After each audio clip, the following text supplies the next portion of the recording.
talk about the longsword now. In comparison to the greatsword, this one is a lot quicker. You can move around a lot quicker. Your attacks are chaining a lot more smoothly, and there's a lot more combos that you're going to need to be keeping track of to be able to make this weapon as efficient as possible. So let's go ahead and start with our Y attacks. We have just our basic overhead slashes and some thrusts, and you can actually keep this on repeat. And then the only thing that B does is it throws in a thrust. This is me just repeatedly pressing B, and it does not add anything to the combos. And our YB attack is going to be a fade slash. If we input an attack, we can go left and right with our fade.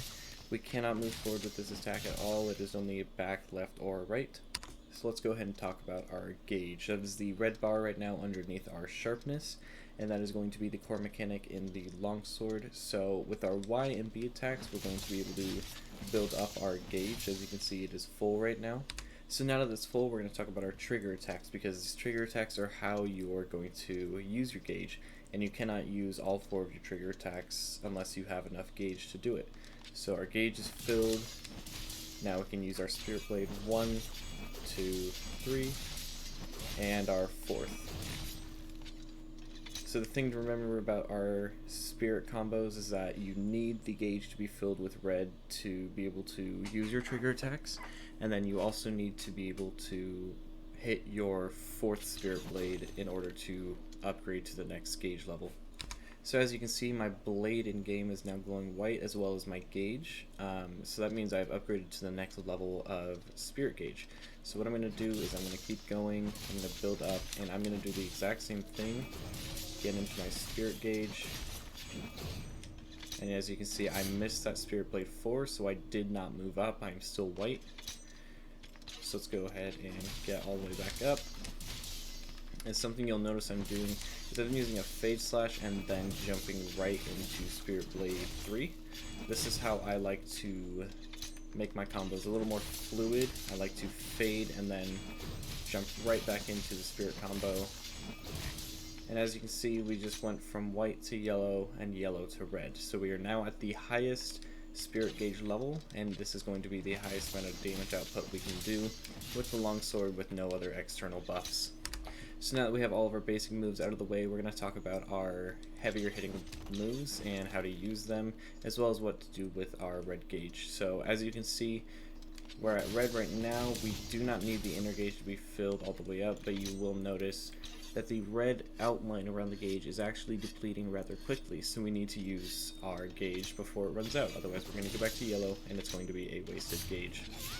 Alright, so now that we're at red, there's a few things we can do. Let's talk about our Helmbreaker. This is going to be your main damage output attack, and it's going to be probably the heaviest hitting thing you can do for the longsword, unless you are doing a special sheath counter, and we'll get into that in a minute. So as you can see right now, I am red. I'm going to trigger and Y together. This will vault me into the air, and then I can come down with a Helmbreaker.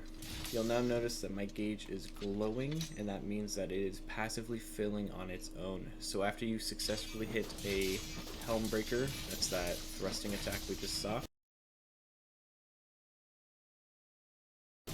After you successfully land a Helmbreaker, you will have passive gauge recovery.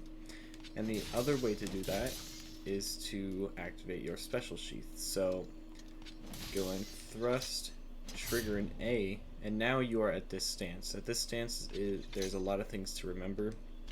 So when we get in, well, to get into our stance, we need to input any attack, and then we can do trigger A. So you'll notice here, if I just hit trigger A, I'm either evading or I do Spirit Blade. So we need to put in any attack. I usually just use a thrust. That's that B attack. You can use trigger or Y, but the only reason I don't use trigger usually is because it wastes a part of our gauge that we are then going to sheath. So from there we can hit Y, and that will do a double slash.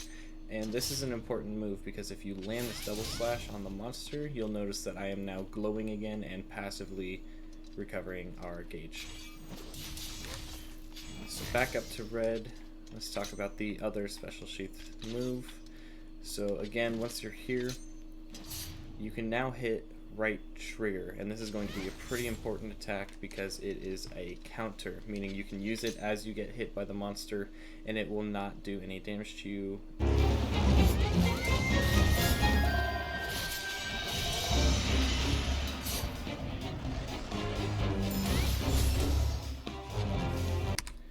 So now that we know that counter, we actually have another counter, and as of Iceborne, there is a change to this counter, but before that you were able to use it freely. Iceborne kind of nerfed the longsword just a little bit to where, again, for this move we're going to need to put in an input before we can do it. I usually just use thrust, but Iceborne nerfed it so that we need gauge filled a little bit to be able to activate this counter. So what it's going to look like is we're going to hit B. You'll notice when we do the counter you'll get a audio cue and a pink flash on your body. That means you have successfully foresight slashed, and there's two things that can happen now. You can either hit the monster with this return attack, or you can miss and nothing happens. If you hit the monster with your return attack after successfully countering, your inner gauge will then be filled, and then you can immediately go to Spirit Blade 4.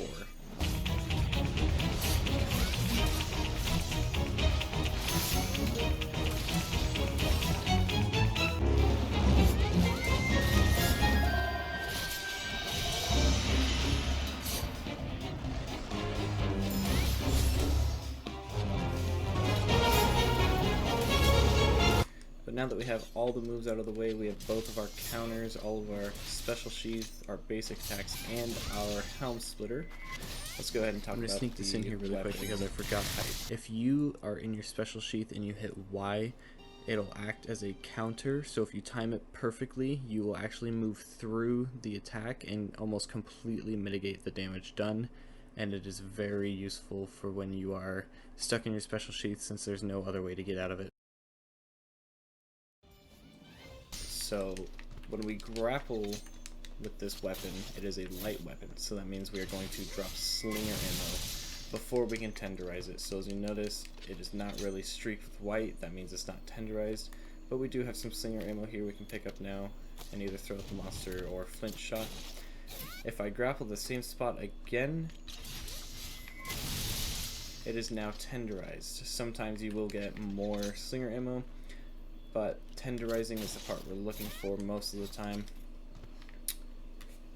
So there's a longsword. Just remember to keep building your gauge and to use trigger a Y. That'll passively fill your gauge. Fade slash, jump right into your spirit gauges, and then hit Spirit Blade 4. You're now at red, and you're going to want to now farm helm splitters, or you're going to want to farm your counters. So when you hit this special sheath counter, you are actually going to either receive no damage and do damage back, or you are going to get hit and it will not work. If you get hit or you miss, you will go back down to the last gauge level. So for now I am back down at yellow. Had I have actually countered an attack and it worked, I would have stayed at red and done a decent amount of damage. Alright, so let's talk about some of the skills that I recommend for this. So the first one is going to be focus, and the reason is it increases the fill rate for weapons with gauges.